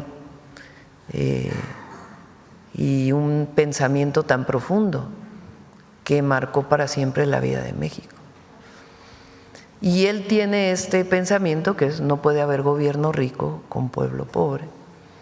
Y de ahí tiene la cuarta transformación con el presidente López Obrador, desde que fue dirigente de la oposición y cuando fue jefe de gobierno en la Ciudad de México, de la visión de la austeridad republicana, que el gobierno no puede estar dilapidando recursos y que el gobernante tiene que vivir en la justa medianía. Por eso la disminución de los salarios de los gobernantes, por eso ahora en la Constitución los ministros de la Corte van a ganar menos que la presidenta de la República y no van a tener estos lujos y estos privilegios de los que durante tanto tiempo gozaron los gobernantes, que además de la corrupción pensaban que llegar al poder pues era rodearse de guaruras, ir a comer a los mejores restaurantes, cambiarse de casa y convertirse en una persona alejada del pueblo. Siempre he pensado, porque además esto fue muy importante, eso fue una enseñanza muy importante del gran dirigente que es el presidente López Obrador. Y digo presidente porque se burla a la oposición, pues por respeto. Hoy pues está realizando otras tareas, a mí me toca la gran tarea de la presidencia de la República, pero me gusta decirle presidente López Obrador por el respeto que le tengo. Y esta visión de él de recuperación del pensamiento juarista, que lo llevó a cabo durante toda su vida y la presidencia, pues es algo muy importante. Y eso no lo podemos perder, los que pertenecemos a este movimiento. Y a cada quien lo juzga al pueblo por sus acciones, a cada quien. Entonces nosotros tenemos una responsabilidad de seguir insistiendo que los viajes lujosos y la vida lujosa no tiene que ver con el movimiento de transformación, independientemente de dónde vengas. Hay grandes empresarios que tienen muchísimo dinero y que no viven en la opulencia. Bueno, el mismo ingeniero Carlos Slim es el hombre más rico de México, durante un tiempo fue el hombre más rico del mundo y él maneja su vehículo y no vive con grandes opulencias. Es una visión. Hay otros empresarios que presumen sus opulencias, ¿verdad? También. Entonces, no importa de dónde venimos, si nuestro origen es empresario, clase media, o venimos de un origen más humilde, cuando llegamos a un puesto de representación popular o queremos dedicarnos a la política desde una perspectiva de la transformación profunda de México que estamos viviendo, pues tenemos que estar siempre cerca del pueblo, tener los pies en la tierra, no olvidar que nuestra misión, porque es una misión, es disminuir la pobreza, las desigualdades, el bienestar del pueblo. Y para eso no se necesita vivir con lujos, al contrario. La cercanía lo es todo. Pero a cada quien, pues lo juzga el pueblo. Gracias, presidenta. En otro tema, doctora, la inteligencia mexicana tiene detectadas cuántos cárteles existen en los Estados Unidos y cómo operan con el traseo, la venta y el lavado de dinero producto del fentanilo y otras drogas. En el libro los cárteles gringos de J. Jesús Esquivel se mencionan, por citar a algunas organizaciones, a los Brothers, Crips, Florencia 13 y sureños que operan en California, y a bandidos y New Mexico Syndicate de Nueva York. Sin embargo, no vemos incautaciones importantes de drogas ni que se aparecen a líderes narcos en el otro lado. ¿Considera que la lucha contra el narcotráfico es asimétrica entre México y los Estados Unidos? Bueno, lo he mencionado aquí. Cada quien nos toca trabajar en nuestro territorio y colaboramos y nos coordinamos. Por eso hay tratados de extradición y otros mecanismos de colaboración. Ayer mencioné que estamos a punto de firmar ya el acuerdo de seguridad entre Estados Unidos y México, que con respeto a nuestras soberanías y nuestra actuación territorial, pues genera esquemas que permitan la colaboración y la coordinación en el momento actual. Muchos que vienen de hace tiempo y que se reafirman, y otras formas de coordinación que, si Estados Unidos tiene información de México, pues que colabore con México en esa información, y nosotros pues desarrollamos dentro de nuestro marco legal y nuestras instituciones pues las detenciones correspondientes a un presunto delincuente o una presunta acto ilegal en nuestro país. Y si nosotros o el equipo de seguridad tiene información derivado de las investigaciones que se hacen en México de información de Estados Unidos, pues de la misma manera. Pero aquí he mencionado que Estados Unidos en general se dedica a hablar de la delincuencia organizada en México, y bueno, tiene derecho a mencionarlo, pero del otro lado de la frontera, ¿quién vende la droga? ¿Quién lava el dinero? Y esa parte pues tienen que investigarla. Hace 2 días se detuvieron a 2 agentes de la Agencia de Aduanas y Migración, de CBP, por haber dejado pasar droga a los Estados Unidos. Entonces, bueno, qué bueno que cuando hay estos delitos más de un funcionario público, pues se atiendan, igual que nosotros lo hacemos en nuestro país. Pero ellos tienen una responsabilidad muy grande del otro lado, porque del otro lado está el consumo. Fíjense que en la llamada del día de ayer con el presidente Trump, no sé si lo mencioné ayer, creo que sí, hablamos de nuevo de la campaña contra el fentanilo que tenemos en México, y le comenté que íbamos a iniciar con una campaña contra el uso o el consumo de metanfetaminas y el daño que tiene a los jóvenes y en general a la salud. Y me preguntó si consideraba que estas campañas habían ayudado a alejar a los jóvenes de la droga, y le dije que sí. Le platiqué el trabajo que estamos haciendo en las escuelas, y estuvo de acuerdo en que además pues de la persecución de bandas delincuenciales, pues tiene que haber una atención a las causas y particularmente a las adicciones. Claro. Y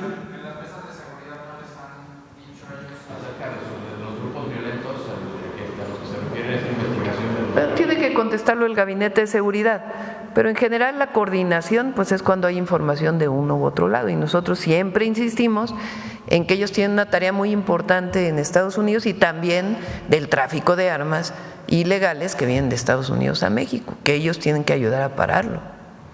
Presidenta, el ministro de la estadounidense dice, y dijo ayer que Estados Unidos quiere borrar de la faz de la tierra a los cárteles mexicanos. ¿Esto de alguna manera está contemplado en el acuerdo de seguridad que se va a firmar con ellos? Bueno, pues es una manera de hablar de ellos, ¿verdad?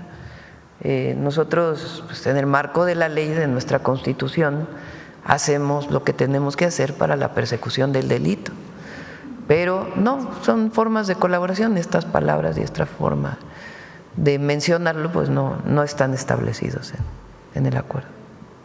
Y por último, Presidenta, ya terminó de leer el libro de Elisa Queijeiro sobre la Malinche. Sí. ¿Está de acuerdo con su propuesta de que todos somos Malinche? Que en el nuevo mito de la Malinche es la madre de la patria y que en un nuevo mito nos devuelva una patria con madre. ¿Nos puede adelantar algo de sus conversaciones sobre el tema con Jesús Rodríguez? ¿Malitzin fue cómplice o no del genocidio encabezado por Hernán Cortés? Ya lo vamos a presentar. El libro es muy bueno. Ella, es interesante, hace una crítica al laberinto de la soledad, de Paz. Hay una parte de este libro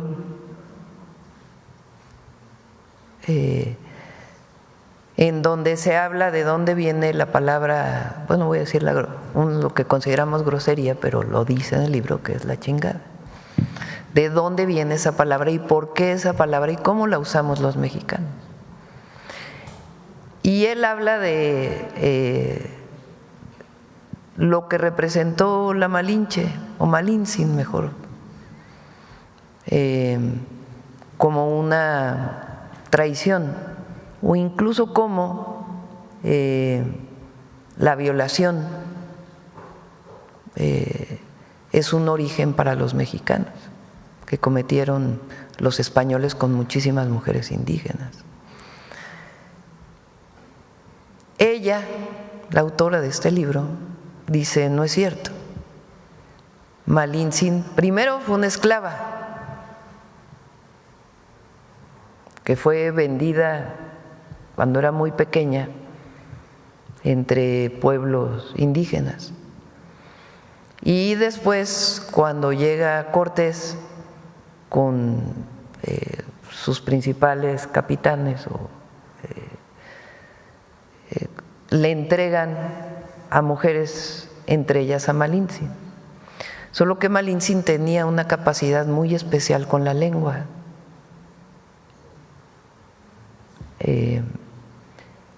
Y fue una gran traductora. El papel de ella, pues es muy importante discutirlo, porque desde mi perspectiva y desde la perspectiva de este autor, de esta autora, viene mucho del machismo. Entonces, lo que nosotros queremos a partir del próximo mes es hacer una reflexión, porque es muy importante, porque además primero es el año de la mujer indígena y esta reflexión es necesaria. Y segundo,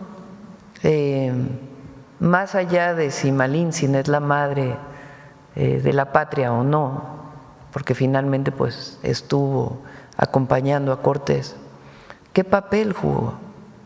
Es cierto que los mexicanos venimos de ese trauma, digamos, original, por decirlo de alguna manera, más allá del respeto que le tenemos a Octavio Paz, pero vale la pena, muchos años después de que se escribió El laberinto de la soledad y de esta visión de Malintzin como la gran traidora, recuperar quién es ella. ¿Es cierto que los mexicanos venimos de ello o no? ¿Qué imagen le dio a la mujer mexicana a partir de ahí? ¿Cuál es porque en Tlaxcala se adora a la Malintzin? Entonces es muy importante para México, para las y los mexicanos, y en particular las mexicanas, que discutamos y debatamos sobre este tema. Ella hace una reflexión muy importante. Al final yo no estoy de acuerdo en muchas conclusiones que ella toma, pero más allá de de este libro es algo que, por ejemplo, Jesús ha estado revisando, Federico Navarrete, que es un gran autor, que ha trabajado sobre el mundo mexica, tiene un texto precioso sobre la lagartija, a ver si recuerdan el nombre, que es como un abuelo. El libro, si lo pueden leer, es muy hermoso porque es un abuelo que ya con la invasión española o ya con la conquista, pero que vivió de niño como un niño mexica. Entonces ya el abuelo le cuenta a sus nietos cómo era México o cómo era Tenochtitlan y cuál era la vida en Tenochtitlan. Huesos de lagartija se llama, que es un libro hermosísimo. Bueno, Federico Navarrete, que ha trabajado tanto el análisis sobre los mexicas, también tiene una reflexión sobre la Malintzin, que es muy distinta a esta reflexión de aquella época del laberinto de la soledad y lo que después fue pues esta visión de que Malintzin pues es la traición. Entonces, año de la mujer indígena es muy importante reconocerlo. Ahora, hay otras mujeres, una de las 4 mujeres, la hija de Moctezuma, Tecuichpo, ¿sí? Perdón por no recordar el nombre exacto. Ella se casa después con Cuauhtémoc.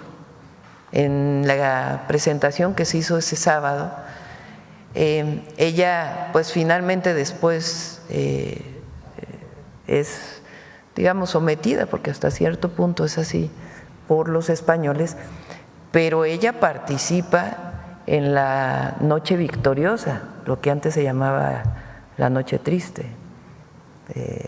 Ella participa y después tiene algo hermosísimo, que es que dice que las y los mexicanos estamos destinados a ser libres.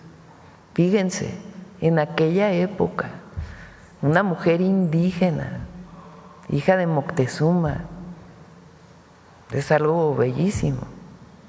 Entonces, pero bueno, regresando a Malintzin, vamos a hacer, ya lo vamos a presentar muy pronto, mesas de discusión, debates, reconocimientos sobre esta figura muy importante de nuestra historia. No, más bien voy a oír, voy a escuchar. Sí. A ver, ¿quién más? A ver, aquí, vamos aquí. Ya son 9:12. Gracias. Ya nos fuimos con él. Gracias, presidenta. Muy buenos días a todas, a todos y a todas. Liliana Noble, de Pulso Saludable. Continuando con este tema de las mujeres, del 12 al 15 se va a llevar a cabo en nuestro país la Conferencia Regional sobre la Mujer de América Latina y el Caribe, en el Centro Tlatelolco. La Secretaría de las Mujeres invitó a los medios de comunicación a que formáramos parte de un taller en donde la CEPAL nos explicó el proceso, en qué consiste la conferencia, la importancia de que se lleve a cabo esta conferencia ahora en México, teniendo al frente a usted como presidenta de México. Quisiera preguntarle, presidenta, en ese sentido, nos daban datos interesantísimos en donde decían que sigue siendo un tema de importancia a nivel mundial, que las mujeres reciben menor ingreso en comparación con los hombres. También hablaban que las mujeres trabajamos más que los caballeros y que recibimos menor ingreso o no recibimos ingreso por algunas actividades que son esenciales para la vida cotidiana de los seres humanos. En ese sentido, presidenta, quisiera preguntarle cuál va a ser su participación de esta conferencia, si va a dar alguna, preguntaban ahí en alguna de las exposiciones que les gustaría escucharla a usted en una conferencia magistral. ¿Esto podría ocurrir? No, bueno, gracias. No. Para eso hay expertos, para todo hay expertos. Nosotros damos nuestra opinión, nuestra posición. Bueno, recuerden que en la Constitución ya está que no debe haber brecha salarial, que al mismo trabajo debe haber el mismo salario. Pero es interesante en la encuesta nacional de ingreso-gasto de los hogares cómo sigue habiendo una brecha salarial muy importante. Incluso estuvo aquí Graciela Márquez, la directora del INEGI, estuvimos platicando sobre la encuesta y me mostró una gráfica. Fíjense, las mujeres que tienen doctorados, o sea, que tienen posgrado, tienen una brecha salarial mayor con los hombres. Pero también hay brecha salarial en otros niveles escolares. Entonces sí es algo que México tiene que seguir avanzando, aunque las mujeres deben ganar lo mismo que los hombres. Eso por un lado. Y por otro lado, pues el reconocimiento de la doble jornada que realizan las mujeres, o que realizamos las mujeres, que trabajamos doble por lo menos, ¿no? Y que pues debería compartirse el trabajo del hogar. Esto ha generado mucho debate, por supuesto que hay mujeres que se dedican a su hogar y tienen que tener todo el reconocimiento. Por eso en las asambleas, cuando digo esto que dijo un cómico de que había llegado una ama de casa a Palacio Nacional, siempre digo, pues a mucho orgullo soy ama de casa, soy abuela, soy mamá y también soy comandanta suprema de las Fuerzas Armadas. Porque no está bien que nadie hable mal de una ama de casa, porque es mucho trabajo y representan mucho. Ahora, lo que nosotros queremos es que las mujeres que quieran dedicarse al hogar, pues que lo hagan con todo gusto y dedicación, pero que aquellas que quieran salir a trabajar, pues también lo puedan hacer, y por eso es el llamado sistema de cuidados.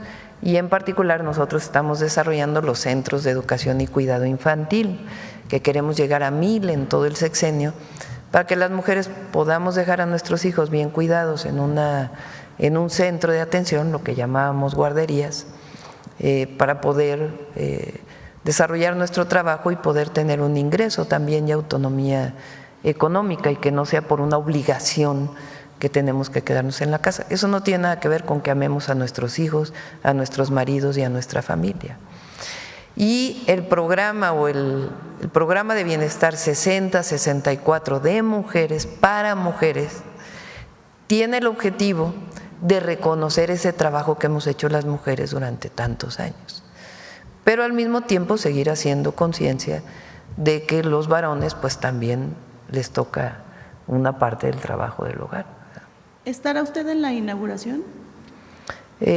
No lo tengo contemplado, pero qué bueno que se haga.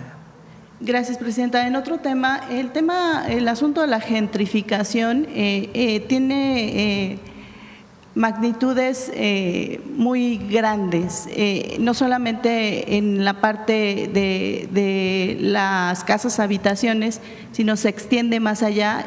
En el caso particular de estos pequeños comercios, hice una investigación acerca de las farmacias, estas farmacias de nicho que le llaman, que están en las colonias, que no pertenecen a estos grandes consorcios o a estas farmacias de cadena. Algunos medicamentos, como por ejemplo estos que son muy utilizados para la gente que vive con diabetes mellitus, a veces tienen 20 hasta 25% menor el costo versus estas farmacias de cadena.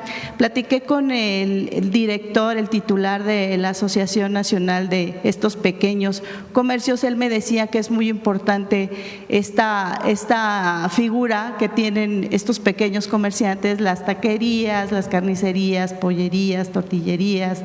Estas pequeñas farmacias aportan entre el 5 y el 7 puntos del Producto Interno Bruto. Ellos tienen un logro en particular porque gracias a la lucha que han hecho como comunidad, se tiene hoy reconocido el Día de estos pequeños comercios que se va a celebrar el próximo 7 de agosto.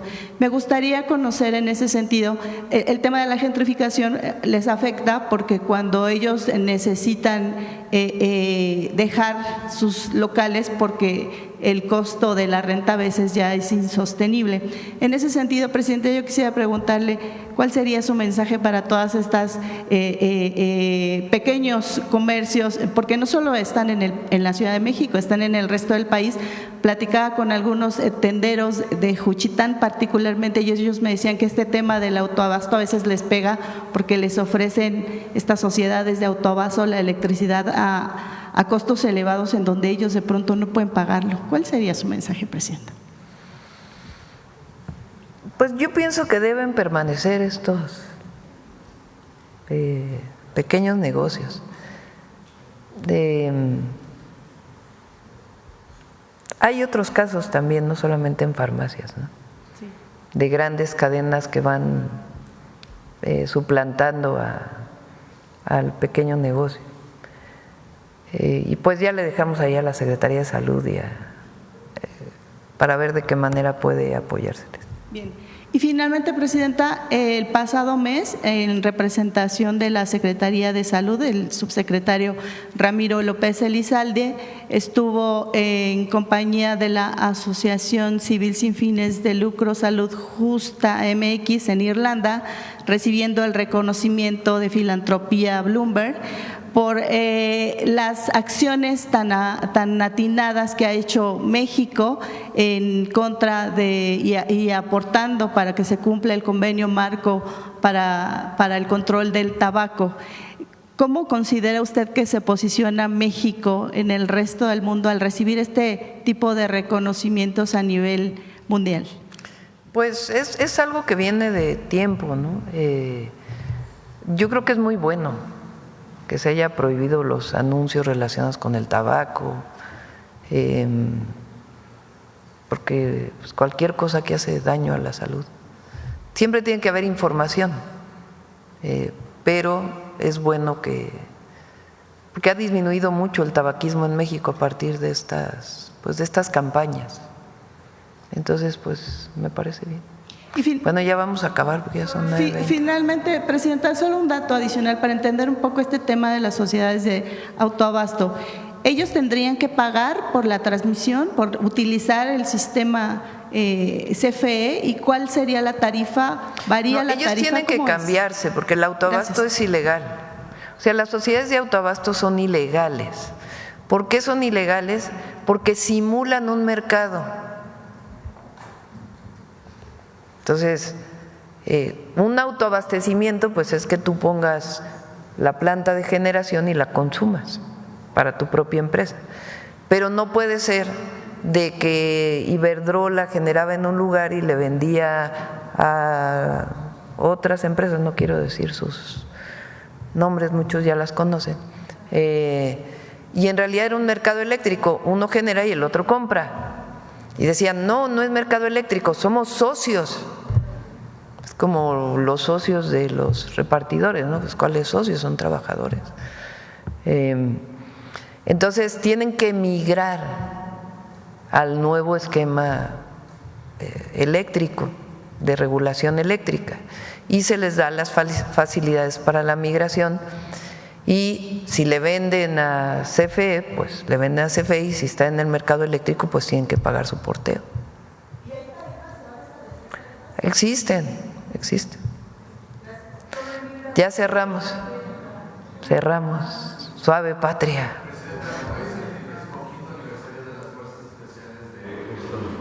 Usted como comandante de las Fuerzas Armadas, ¿qué mensaje les manda? Al Ejército siempre mi reconocimiento, mi cariño, es una gran institución la Secretaría de la Defensa Nacional. Ahora que estuvimos en el hospital, más allá de la parte de seguridad, en el hospital de Zaragoza, que ya se va a abrir del IMSS, que se dañó con el sismo del 17 y desde apenas lo vamos a inaugurar, porque fue muy complicada su demolición, tardó mucho tiempo y después un proceso constructivo muy tardado. los ingenieros militares hicieron el hospital, y no solamente pues con toda la dificultad estructural para construir en un suelo tan difícil como ese de Iztapalapa, sino que además ellos hicieron todos los muebles del hospital. Parece algo menor, pero habla de lo que es una institución tan completa, desde los ingenieros militares y su creatividad hasta las fuerzas especiales y la Guardia Nacional y la Fuerza Aérea, los mejores pilotos de México. Bueno, vamos con Suave Patria. Con su permiso, Presidenta. Keaku Neywarutsi. Muy buenos días, Presidenta. Keaku Yunaite, desde Palacio Nacional. Les acabo de saludar en la lengua wixárika o huichol, como muchas y muchos de ustedes lo conocen, una lengua que se habla en los estados de Durango, Nayarit y Jalisco. En estas tierras hay danzas que al ritmo de los pasos cuentan historias, enaltecen nuestro espíritu y nos recuerdan nuestras raíces. Estas son tradiciones que continúan reuniendo a las comunidades en una expresión de orgullo e identidad. Hoy hacemos un homenaje a la lucha, al valor, pero sobre todo al apoyo mutuo. Como cada semana en Suave Patria, vamos a conocer un poco más de nuestro hermoso México. Con su permiso, Presidenta, y desde el hermoso estado de Jalisco, les compartimos la siguiente cápsula.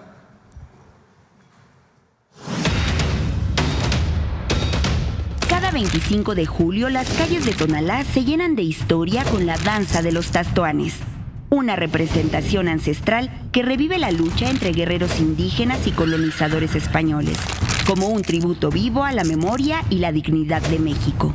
Caracterizo el personaje de Tastoán, que cuando me pongo la máscara, pues es una adrenalina muy fuerte. Las máscaras que mezclan rasgos humanos y animales transforman la danza de los tastoanes en un ritual cargado de emociones.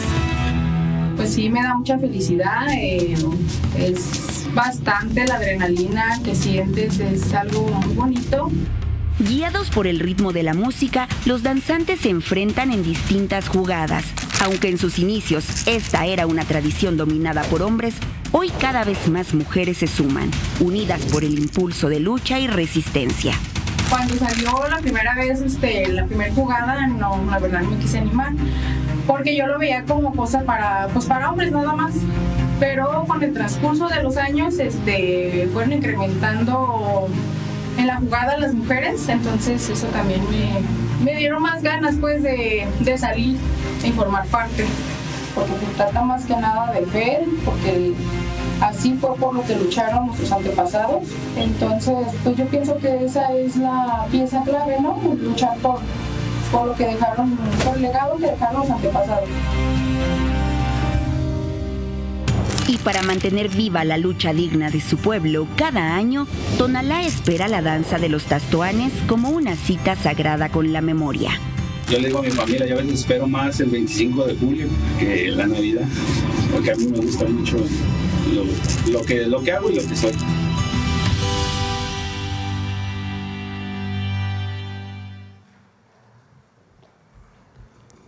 Hermoso la danza de los tastoanes. Honra la historia y la cultura de la región, representa un colorido despliegue de atuendos tradicionales, música, danza y simbolismo. Esta danza es un claro ejemplo de la integración y el papel que juegan las mujeres en nuestro país. Desde este lugar, agradecemos a todas y a todos los que forman parte de esta tradición, hoy reconocida como Patrimonio Cultural Inmaterial de la Humanidad por la UNESCO. Porque como comunidad seguimos conservando y valorando nuestra historia y nuestra cultura. Por eso la danza de los tastoanes representa la resistencia de mujeres, de hombres, pero sobre todo es un valor heredado por el pueblo de México, Pampariyutsi. Muchas gracias. Gracias.